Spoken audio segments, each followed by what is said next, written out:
Hola, buenas tardes. ¿Se me escucha?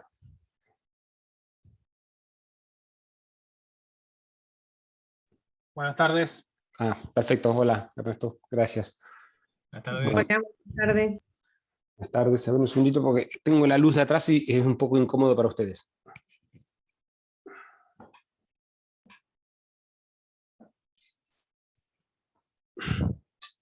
Ahí me parece mejor. Perfecto. Bueno, creo que estamos todos los que estábamos en la primera parte, o sea que entiendo que ha ido bien. Y bueno, arrancamos el segundo tramo de la materia y del año. Me alegro que estén todos. Bien. Vamos a trabajar hoy y la próxima clase la unidad 8, que es sobre solución pacífica de las controversias. La, un poco lo que vamos a centrarnos es justamente en la forma de solucionar una controversia internacional, una disputa entre dos estados, entre dos sujetos de derecho internacional, de forma pacífica, es decir, sin el uso de la fuerza, sin hacer, digamos, ¿no? Prevalecer, digamos, lo que históricamente ha establecido relaciones interestatales, y que es las relaciones de poder, la poder militar, y bueno, y eso es lo que ha mantenido durante casi toda la historia de la humanidad una situación constante de conflictos y de guerras, digamos, a lo largo de la historia de la humanidad. Y bueno, justamente por eso se toma como un hecho tan, digamos, sí histórico, que obviamente digamos, no extinguió la existencia de guerras, digamos, ¿no? Por su mera existencia, pero claramente el antecedente o el surgimiento de la ONU sí es un cambio de era y un cambio de política internacional y de derecho internacional en torno a la proclama, a la renuncia del uso de la fuerza como un mecanismo legítimo de solución de controversias. Ya vamos a ver en la segunda parte, en la unidad que vi, en la unidad próxima, lo que es el jus ad bellum, digamos, ¿no? Como el derecho a la guerra, y bueno, que claramente en algún momento o hasta el ámbito de las Naciones Unidas, la guerra era, digamos, podía ser una forma legítima de solucionar una controversia. No toda la guerra, estaban las guerras legítimas o las guerras ilegítimas, pero digamos, la guerra podía ser una forma de solucionar las controversias internacionales, sobre todo porque era cuestión fáctica, o sea, evidentemente era la forma en la cual se resolvían digamos, ¿no? los conflictos interestatales, conflictos limítrofes, conflictos económicos, geoestratégicos, y bueno, eso vamos, fue llevando, digamos, ¿no? Quizás las últimas dos guerras europeas fueron tan devastadoras, en especial la segunda, ¿no? La Segunda Guerra prácticamente también, digamos, hace un cambio de paradigma en la forma de hacer la guerra, ¿no? Y que históricamente las naciones y los pueblos y las tribus hacían guerras en los campos de batalla, es decir, los ejércitos se enfrentaban literalmente en lo que es el campo de batalla, y ahí se definían las guerras, a ver quién vencía. En algunos casos era aniquilación total de una u otra, digamos, ¿no? Y los vencedores digamos, vencían y sometían evidentemente a las ciudades, pero la contienda era, digamos, digamos, ¿no? Entre las Fuerzas Armadas, si se quiere, ¿no? La Segunda Guerra Mundial hace digamos, ¿no? que la guerra llegue a las ciudades, y es la guerra en la cual se superan, digamos, ¿no? Hay más víctimas civiles, más población civil muerta por el conflicto armado que soldados. Y eso en algún punto es como que marcó como un antecedente, digamos, ¿no? El cual al menos en el ámbito europeo, y o sea, se dice que el nacimiento de la ONU es occidental, pero bueno, también evidentemente surge en un contexto donde principalmente la dominación del mundo estaba centrada, ¿no? Digamos, ¿no? Y bueno, y el reparto del poder. Entonces esa renuncia, digamos, ¿no? al uso de la fuerza en el Carta de Naciones Unidas, ¿no? Es un hito histórico, y es la base fundacional del sistema de Naciones Unidas. Ahora bien, digamos, ¿no? Es como que la prohibición del uso de la fuerza, yo siempre digo que es como una moneda que tiene doble cara. Es decir, por un lado los estados renuncian, digamos, ¿no? a la guerra, perdón, al uso de la fuerza como mecanismo de solución de controversias, y tienen la obligación, la otra cara de la moneda, de solucionar sus controversias de forma pacífica. Y eso sí que es una obligación, digamos, de derecho internacional. Es decir, los estados deben solucionar las controversias de forma pacífica. Lo que no establece el derecho internacional es la obligatoriedad de ningún sistema, ninguna forma.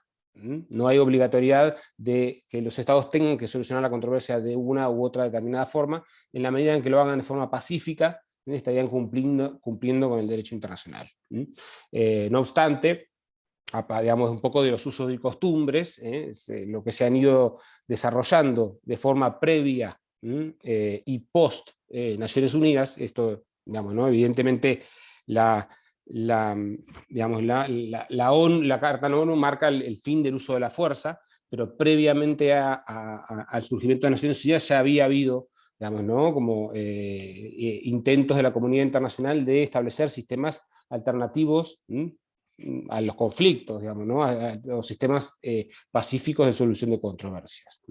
Entonces, bueno, evidentemente, digamos, esto digamos, digamos, unos principios de derecho internacional basados en costumbres, en las costumbres en las cuales los estados vienen utilizando para solucionar sus controversias, cuando son, digamos, ¿no? Ya en un mundo donde digamos, ¿no? hay relaciones diplomáticas y formales entre los estados. Entonces, bueno, lo que vamos a tratar de ver en esta unidad, y en la que viene, digamos, ¿no? La que viene vamos a ver lo que es el jus ad bellum, ¿no? El derecho a la guerra, digamos, ¿no? Es decir, lo que es la agresión, justamente todo lo que es el sistema de seguridad colectiva, que es un poco lo que reemplaza a la guerra. El Consejo de Seguridad es el foro, digamos, ¿no? En algún punto el que toma el control, digamos, ¿no? del uso de la fuerza en el derecho internacional, impone a los estados, digamos, ¿no? la obligación de solucionarlos de forma pacífica. Y un poco lo que enuncia la propia Carta de Naciones Unidas es como una serie de métodos de solución de controversias, en las cuales digamos, se distinguen como dos grandes categorías, los métodos, lo que se llaman métodos diplomáticos y los métodos jurisdiccionales. Es como la primera gran división, digamos, ¿no? dentro de los métodos de solución de controversias. Obviamente estamos hablando de los usos y costumbres digamos, ¿no? en las relaciones interestatales. Los medios diplomáticos básicamente digamos, están caracterizados, que son métodos en los cuales digamos, ¿no? la solución se arriba solo si existe, digamos, ¿no? acuerdo de partes.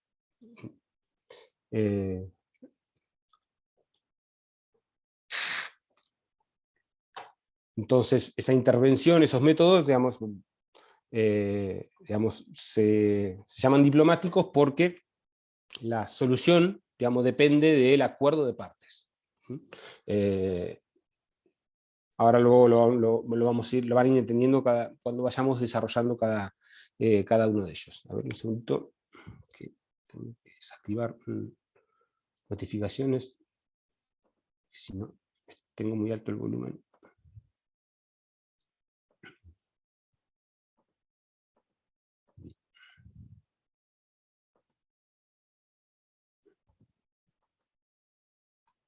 Ok. Entonces, les decía, los métodos diplomáticos son aquellos en los que la solución de la controversia se arriba por acuerdo de partes. Digamos, el más elemental, si se quiere, o el más básico, y de hecho el más utilizado en general para solucionar controversias entre estados, es digamos, ¿no? Las negociaciones diplomáticas. Negociaciones diplomáticas, las negociaciones. Entonces, las negociaciones es básicamente digamos, ¿no? la forma de solución de controversias más utilizada en general entre las relaciones entre estados.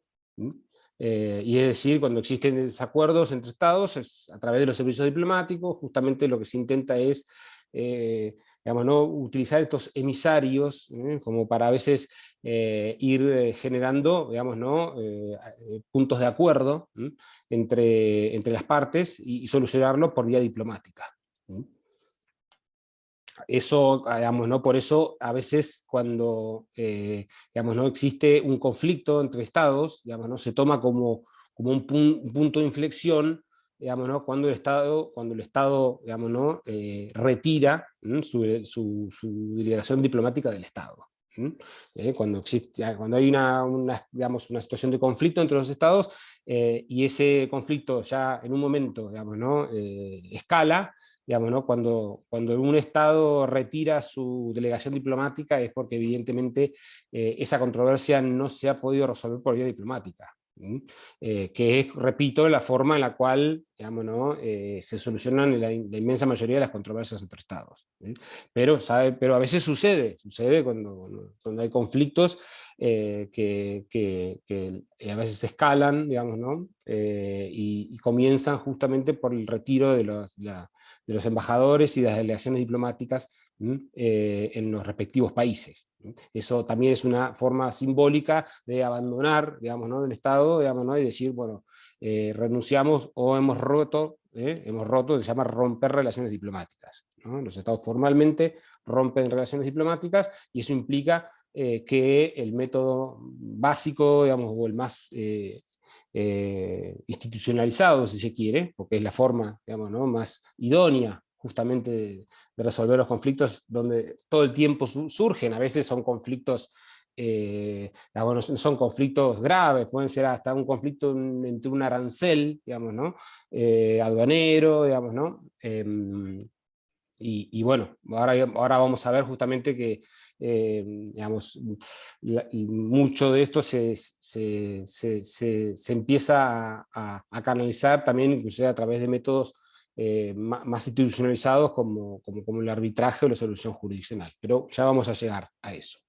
Empezamos No, por... Sí, Ernesto. puede Sí. ser que sea lo que pasó hace relativamente poco entre Francia y Estados Unidos. Creo que hubo un retiro de embajadores por parte de Francia por el acuerdo de los submarinos. Puede ser en la época de Trump, ¿no? Sí, no, hace relativamente poco. Fue poco el acuerdo de armas nucleares y submarinos que firmaron hace poco y dejaron Sí, afuera. Estados Unidos firmó y dejó sí. afuera, creo que a Inglaterra. Ah, no, ya sé lo que está diciendo. Un acuerdo que hizo con Australia, Canadá, que son, Exactamente. sí, que es un acuerdo estratégico donde lo dejaron afuera, digamos, ¿no? Porque es uno de los, supuestamente, de los miembros del Consejo de Seguridad Permanente, digamos, ¿no? Francia es potencia nuclear y en algún punto, pero no, la verdad que no sabía que había escalado al punto de retiro de diplomáticos, porque es como, es muy fuerte desde lo que hacen las relaciones intestatales, digamos, ¿no? A veces lo que se hace es llamar al embajador a consulta, que eso es un poco como un amague que se hace, en el cual es como que o sea, el presidente llama al embajador a consulta, es como que le pide que venga, digamos, no no hace un retiro, digamos, ¿no? Pero lo llama a consulta y es como un momento previo a la ruptura de relación diplomática donde realmente se retira el personal diplomático. Acuérdense que, no sé si lo vieron ya en la primera parte o si no lo van a ver ahora, tienen las inmunidades diplomáticas, ¿no? Entonces, evidentemente, hasta inclusive el Estado en el cual se rompen relaciones diplomáticas tiene el Estado el derecho de inmunidad de retirar sus embajadores y demás, ¿no? Y de hecho, Y eso, decían que la nota que leí decía como que era la primera vez que Francia retiraba a un embajador de Estados Unidos. bueno. Bueno, sí. Bien, después lo voy a mirar, porque pero sí, no, había escuchado que había mucho malestar por ese tema. Eh, pero sí, porque además seguramente Francia no se lo esperaba, por ahí se lo podía esperar más, pero bueno, capaz que esto fue todo un legado de Donald Trump. No sé, digo, qué sé yo. En fin, bueno, como les decía, los métodos diplomáticos, pero bueno, gracias Ernesto por, digamos, ¿no? por el comentario.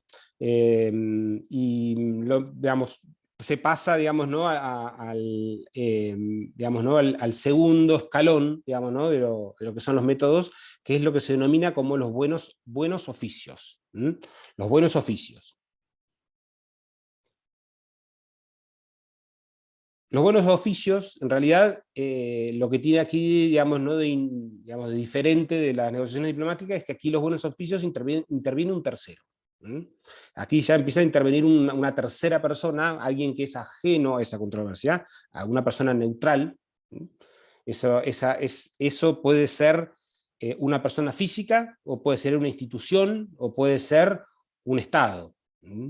Por lo general, a veces, cuando digo pueden ser algunas personalidades, no sé, muchas veces, por ejemplo, el Papa lleva adelante buenos oficios, y son recibidos, como en realidad el Papa tiene inmunidad como jefe de Estado en general, y bueno, digamos, se suele utilizar justamente quizás porque son autoridades en las cuales por lo menos siempre han tenido neutralidad dentro de lo que es, digamos, ¿no? las controversias internacionales. Pero bueno, los buenos oficios, como decía, es la intervención de un tercero, que puede ser una persona, digamos, ¿no? Una institución, un Estado, que lo que va a intentar es acercar a las partes. Básicamente, pues se llama buenos oficios. Entonces, los buenos oficios es intervenir justamente por lo general digamos, se entrevistan primero con representantes de un Estado, después con representantes de otro, digamos, ¿no? Y acá un poco es el de los buenos oficios, es un poco el que medio como que va y viene, si se quiere, ¿no? Tratando de acercar a las partes. Digamos, ¿no? Como que el objetivo, digamos, ¿no? de los buenos oficios, el mandato, digamos, ¿no? Su función se cumple cuando acerca a las partes y las mismas restablecen relaciones de negociación, de relaciones diplomáticas, ¿no? Entonces, por lo general, los buenos oficios se suele utilizar como, digamos, ¿no? para que acercar a las partes a sentarse en una mesa de negociación o a una propuesta de conciliación. Los buenos oficios básicamente es acercar a las partes para llegar a un acuerdo digamos, de solución de controversia. No, cuando esto, digamos, ocurre, digamos, finaliza, digamos, ¿no? Digamos, ¿no? lo que es la intervención de los buenos oficios, y ahí, digamos, ¿no? se sigue adelante sea con el proceso de negociación, o sea, se vuelven a hacer negociaciones diplomáticas, y si la cuestión a nivel de negociaciones diplomáticas están estancadas, digamos, ¿no? los buenos oficios puede sugerir, digamos, sí, una mediación, que esta es un tercer, digamos, ¿no? nivel, si se quiere, ¿no? lo que es la negociación diplomática, los buenos oficios y la mediación. La mediación implica también la intervención de un tercero, pero el tercero, el mediador, lo que intenta ya es acercar a las partes respecto del objeto de conflicto. Lo que va a intentar es que las partes lleguen a un acuerdo para solucionar la controversia.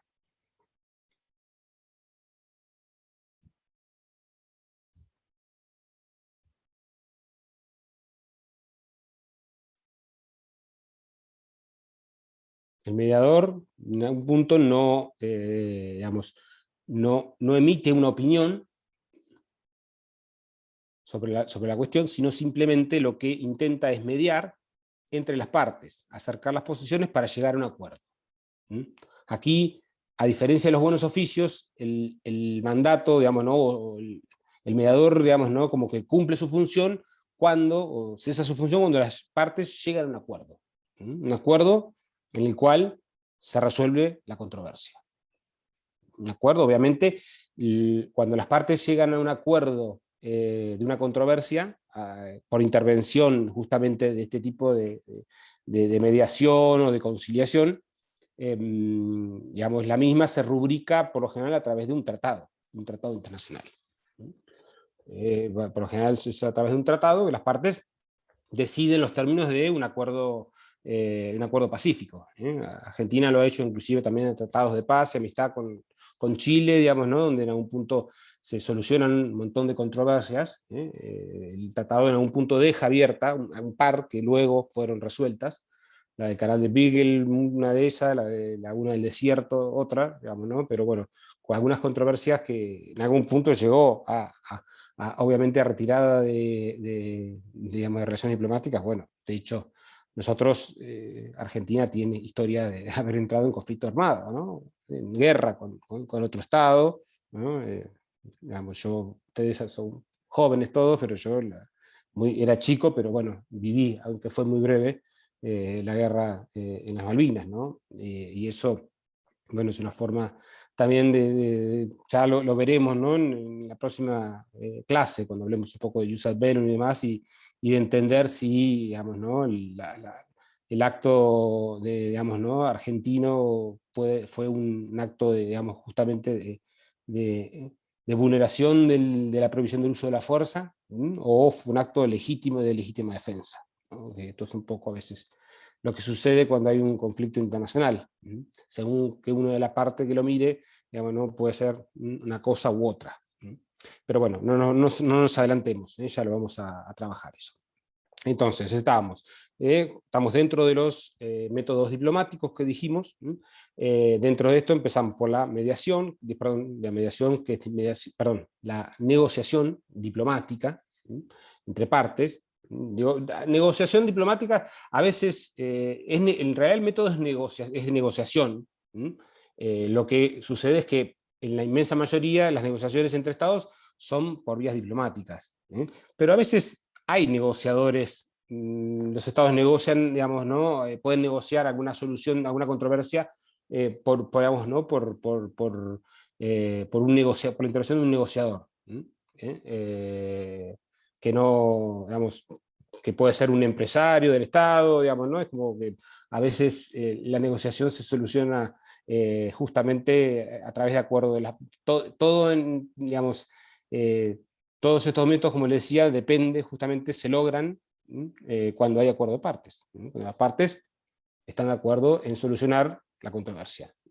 Porque obviamente justamente lo que hay es la existencia de una controversia, es una diferencia, ¿no? entre dos sujetos de derecho internacional sobre una cuestión de hecho o de derecho, digamos, ¿no? de derecho internacional. Bien, entonces, en segundo lugar hablamos de los buenos oficios, en tercer lugar hablamos de la mediación.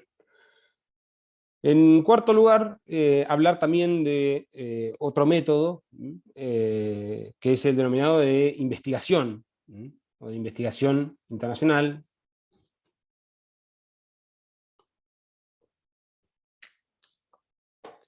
La investigación, el método de investigación también requiere obviamente de acuerdo de partes, digamos, pero que en realidad la investigación es un método que requiere, o que requiere digamos, es como una pericia internacional, básicamente, la investigación. Es cuando la controversia requiere digamos, ¿no? dilucidar cuestiones fácticas, frente a lo cual se lleva adelante una investigación.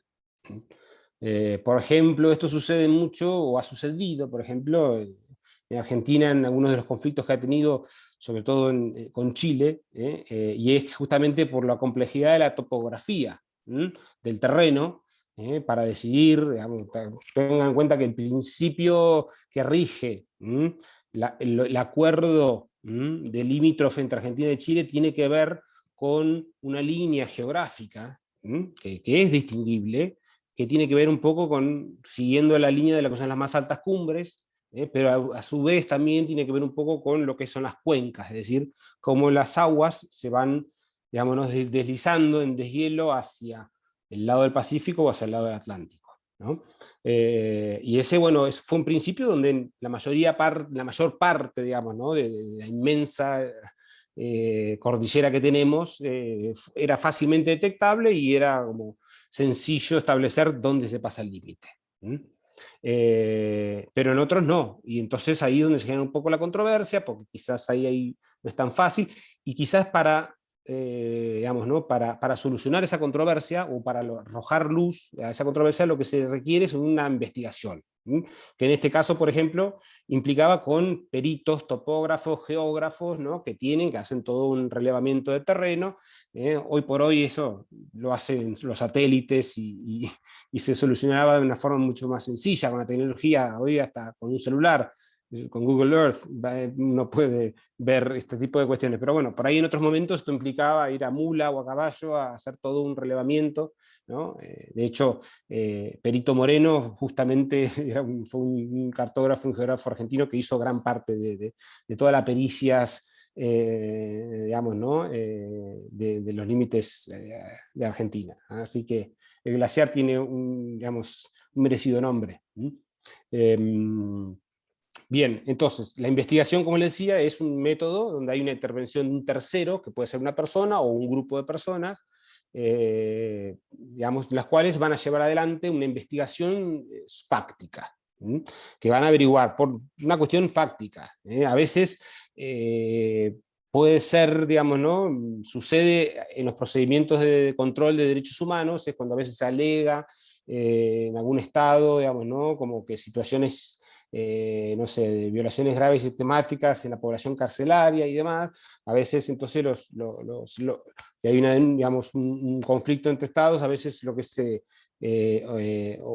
plantea es, digamos, enviar un grupo, digamos, ¿no? de representantes de la ONU que lleva adelante como una investigación para ver si realmente los hechos que se están alegando son tales. O sea, no solamente esa cuestión fáctica tenga que ver con una cuestión geográfica.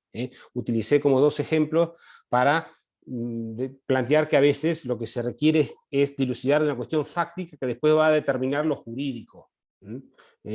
Digamos, ¿no? Porque no significa que la investigación o el investigador va a emitir un dictamen que resuelva la controversia, sino simplemente lo que se va a pronunciar, como lo hace un perito en un procedimiento, es justamente hacer una pericia sobre una cuestión fáctica de la cual se le ha encargado por ambos sujetos. Estamos hablando, digamos, ¿no? acá de una controversia entre dos o más estados, entonces, evidentemente, esa investigación para que sea un procedimiento, digamos, porque además si no, digamos, no tiene mucho sentido que se lleve adelante una investigación, bueno, lo puede hacer un estado como para demostrar, pero esto es como se llama la pericia de parte, en un proceso. Uno puede prevenir la pericia de parte, pero en general lo que se más valora son las pericias, digamos, ¿no? imparciales, no las de parte.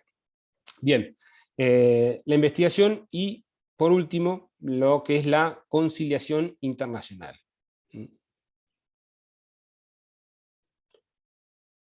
La conciliación. ¿Cuál es la diferencia entre la intervención digamos, lo que es el mediador y lo que es el conciliador? Una conciliación. Bueno, aquí también interviene un tercero que es imparcial, pero a diferencia del mediador, yo les he dicho, el mediador, digamos, ¿no? siempre media entre las posiciones de las partes, pero nunca propone, no hace una propuesta, no opina. La intervención del conciliador implica, aquí sí, que el conciliador escucha a las partes, pero al mismo tiempo propone, digamos, ¿no? una forma, digamos, ¿no? de solucionar la controversia.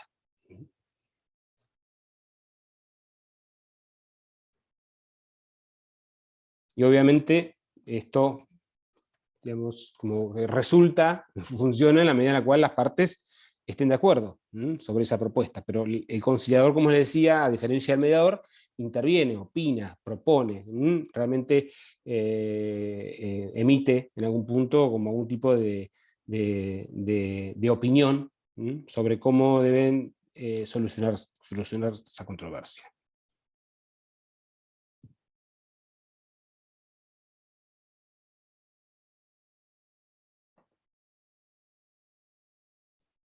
Bien, entonces vimos acá la primera parte, lo que son los métodos diplomáticos, los cuales planteaba, digamos, les comentaba que se caracterizan porque, digamos, ¿no? la controversia se va a resolver en la medida que haya acuerdo de partes.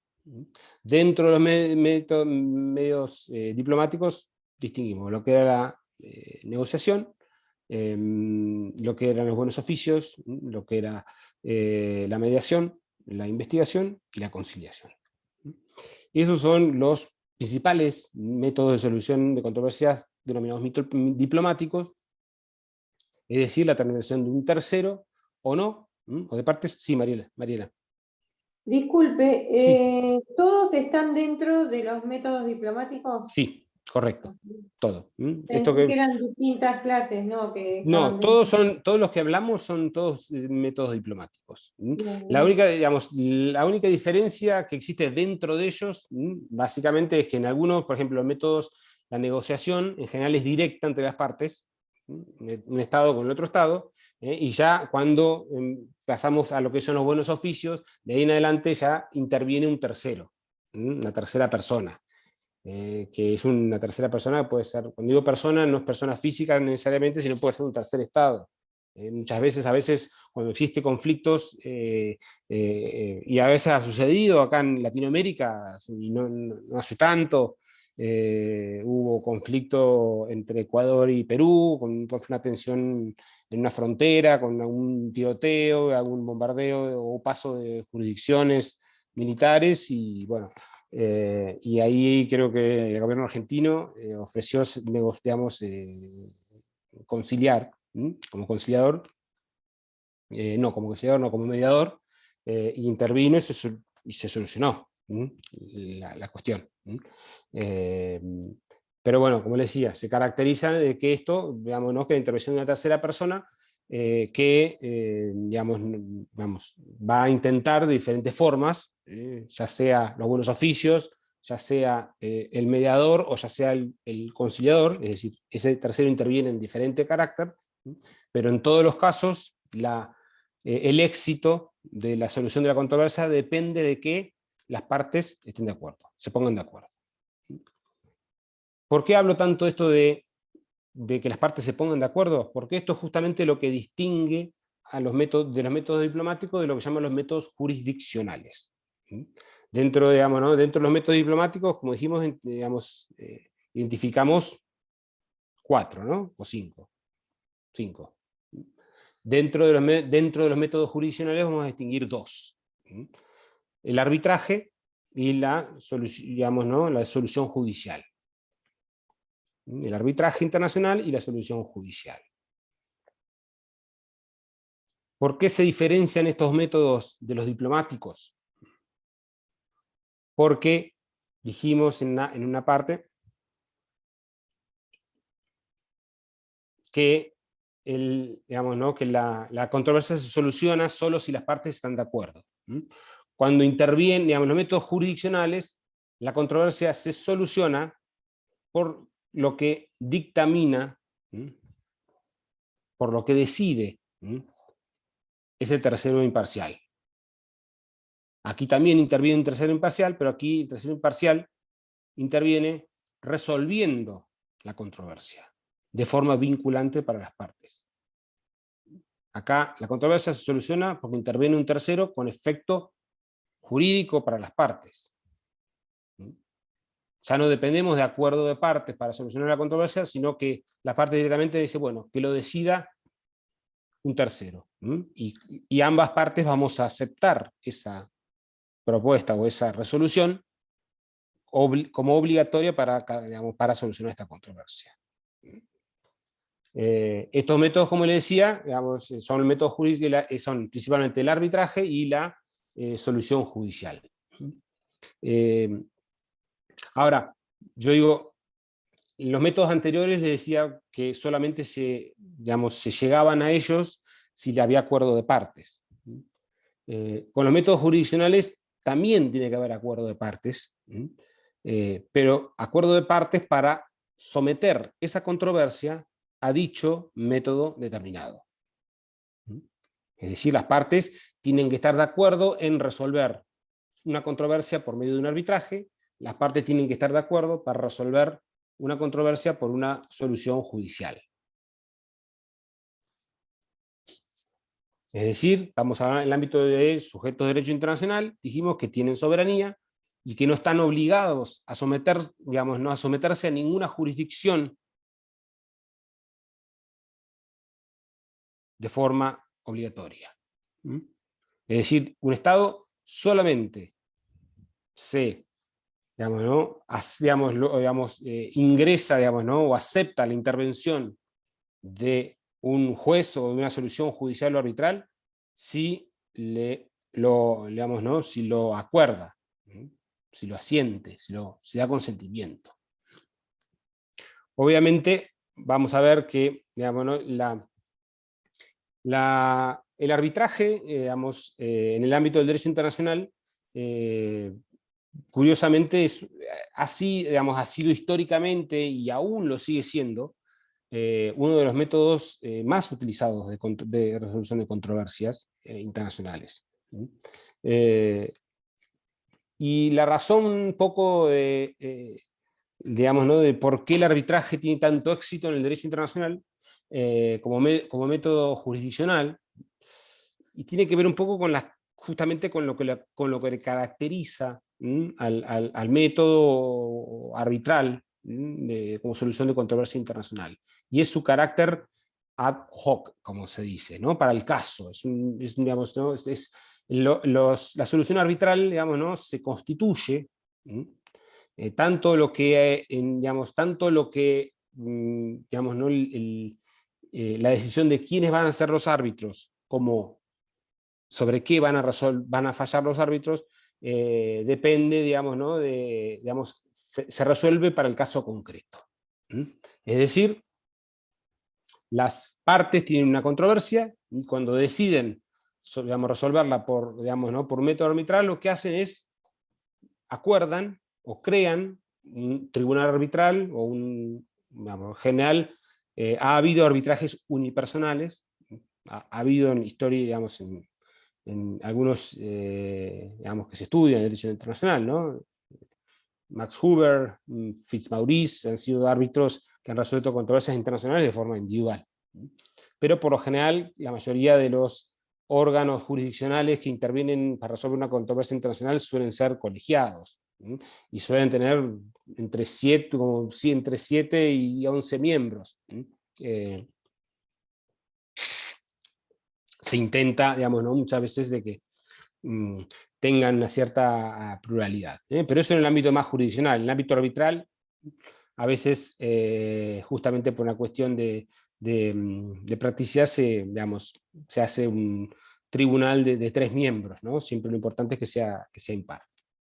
Pero bueno, la resolución arbitral es un poco la forma en la cual el método jurisdiccional más utilizado en general en la historia del derecho internacional, previo al sistema de Naciones Unidas. Habíamos hablado ya en la primera parte sobre los convenios de La Haya de 1899, los convenios de paz de La Haya de 1899 y 1907. ¿Se acuerdan que hemos planteado eso como un antecedente, de intentos de establecer sistemas para contribuir a la paz? Pero obviamente esos convenios no establecían la provisión del uso de la fuerza, pero sí, por eso se le llamaban convenios, conferencias de La Haya, de la paz de La Haya, porque lo que intentaron lo que se planteó ahí a través de diferentes tratados, son acuerdos de paz. Y uno de los acuerdos, digamos, ¿no?, dentro de los convenios de La Haya, es la creación de un tribunal permanente de arbitraje, que aún a día de hoy permanece vigente, la Corte Permanente de Arbitraje, en la cual se institucionaliza por primera vez un sistema, digamos, ¿no?, una corte de arbitraje que funciona, digamos, ¿no?, de forma permanente. No obstante, esa corte de arbitraje no tiene árbitros que están en sus funciones, sino una especie de listado de árbitros basados en su experiencia en el derecho internacional, y que las partes que decidan utilizar ese método tienen para elegir quienes quieren que intervengan, ¿no? Pero lo hacen dentro del marco de una institución internacional, una corte permanente de arbitraje, que de hecho tiene sede en La Haya y tiene sede en el mismo edificio, si se quiere, de la Corte Internacional de Justicia, que es el método jurisdiccional institucional más utilizado, ¿no? No el único. Sabemos que hay varios tribunales jurisdiccionales de carácter internacional. Bien, entonces, el sistema arbitral, como les decía, es un método jurisdiccional. Las partes, digamos, las partes deciden en lo que se llama un acuerdo arbitral, es decir, cuando las partes acuerdan someter una controversia por el método arbitral, lo rubrican, digamos, ¿no?, lo materializan a través de lo que se denomina un acuerdo arbitral. Ese acuerdo arbitral lo que va a decir es que las partes han resuelto resolver esa controversia mediante la intervención de un arbitraje. Eso es lo primero que va a decir el acuerdo arbitral. Pero además, ese acuerdo arbitral va a establecer cómo se va a hacer, cómo se va a ejercer ese arbitraje. Es decir, cómo va a estar integrado, quiénes van a ser sus miembros, y cuál va a ser el derecho aplicable. Al arbitraje también se le puede plantear, las partes le pueden decir cuál va a ser el derecho aplicable. O incluso, el acuerdo arbitral se puede plantear que el arbitraje, el árbitro puede, digamos, hacerlo en general, y los tribunales internacionales no, o el acuerdo judicial no, y es resolver, digamos, ¿no?, lo que se llama ex aequeo et bono, conforme criterios de equidad. Ex aequeo et bono, digamos, ¿no?, una frase obviamente del latín, ¿no?, pero que es resolver una controversia en base a criterios de equidad. No de lo que dice el derecho, sino de, digamos, ¿no?, a veces se dice justamente esto de que el árbitro llegue a un acuerdo, como un acuerdo que sea equitativo, y no necesariamente conforme a lo que establece el derecho internacional. Pero obviamente todo esto tiene que estar establecido por las partes en este acuerdo arbitral, que obviamente, digamos, no va a tener muy probablemente, digamos, ¿no?, la forma de un tratado internacional. Es decir, el acuerdo arbitral se establece a través de un tratado internacional. Los estados firman ese acuerdo, lo negocian, se acuerdan de todas las partes que vimos, de hecho los tratados, cómo era todo el proceso de negociación de un tratado internacional. Bueno, todo eso sucederá, todas esas etapas, aquí ya en el, digamos, ¿no?, digamos, ¿no?, a acordar la solución de una controversia por el acuerdo arbitral. Bien, y por último, tenemos lo que es el arreglo judicial.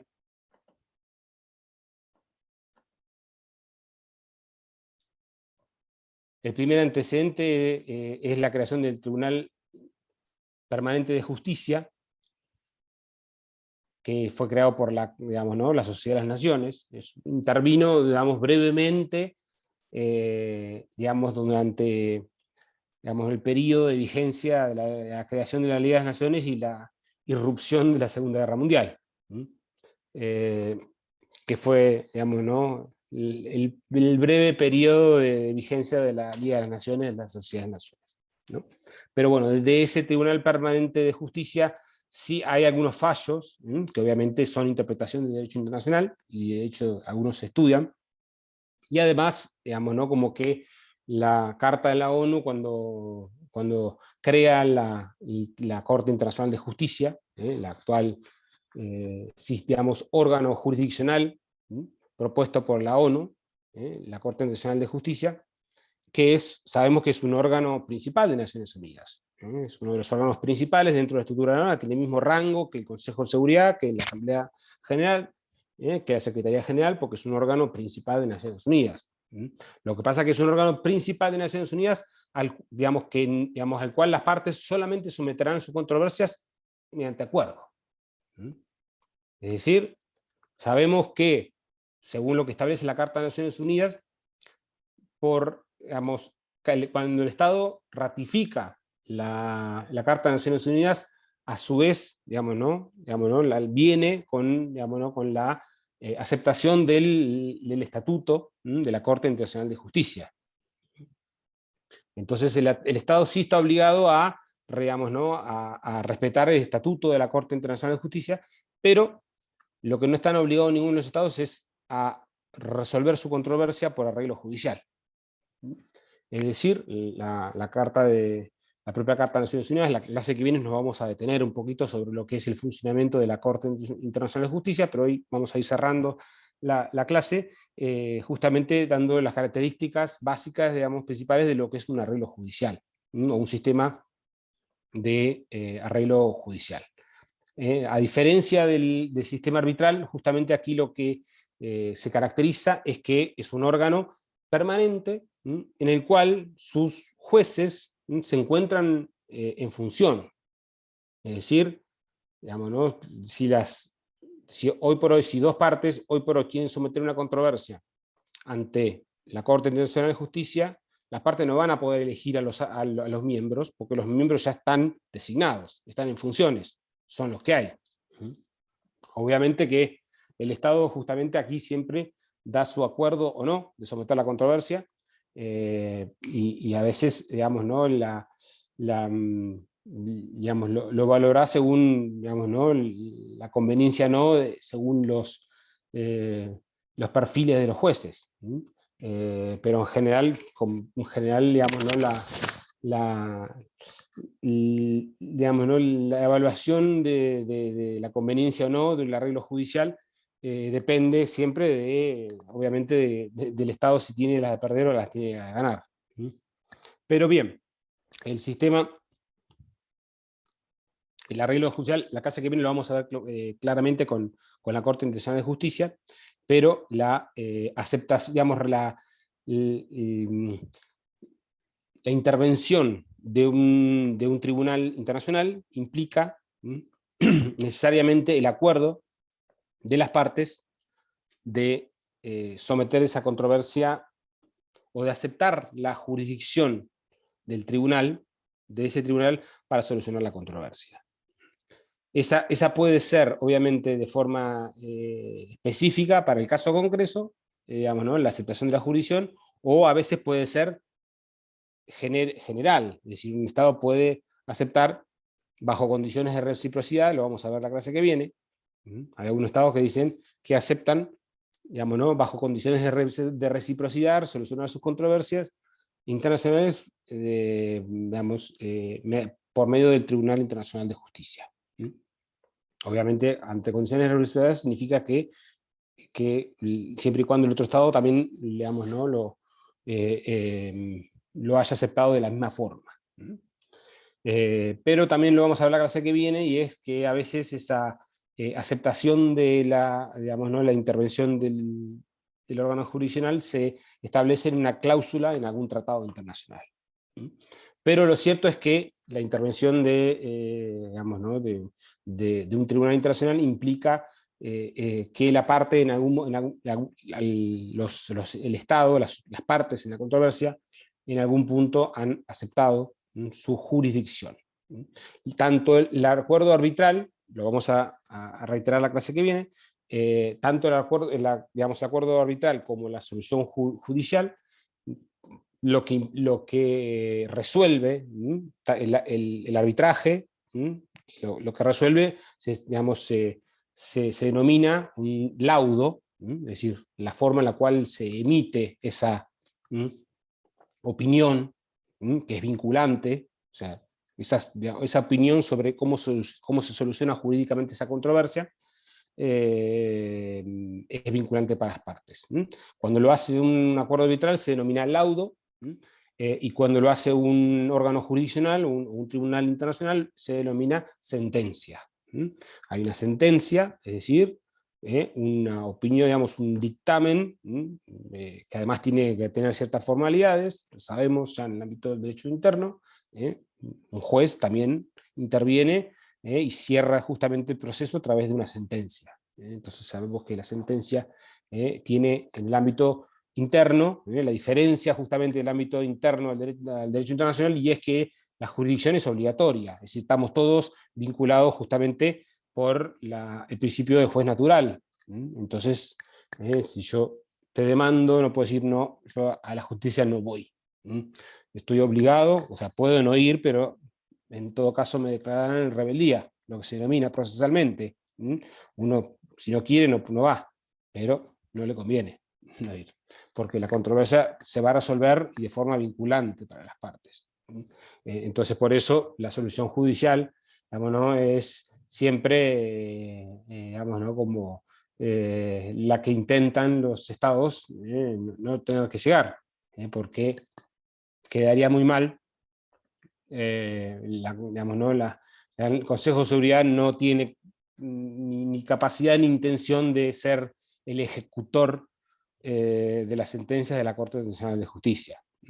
Así que bueno, eso ha implicado, van a ver, lo vamos a ver la clase que viene, que muchas veces los acuerdos jurisdiccionales, internacionales o arbitrales son a veces un poco más de llegar, digamos, ¿no?, a acuerdos entre partes, de darle un poco a todos, y no de resolver de forma tajante una situación, ¿no?, justamente para no, digamos, lograr acuerdos internacionales.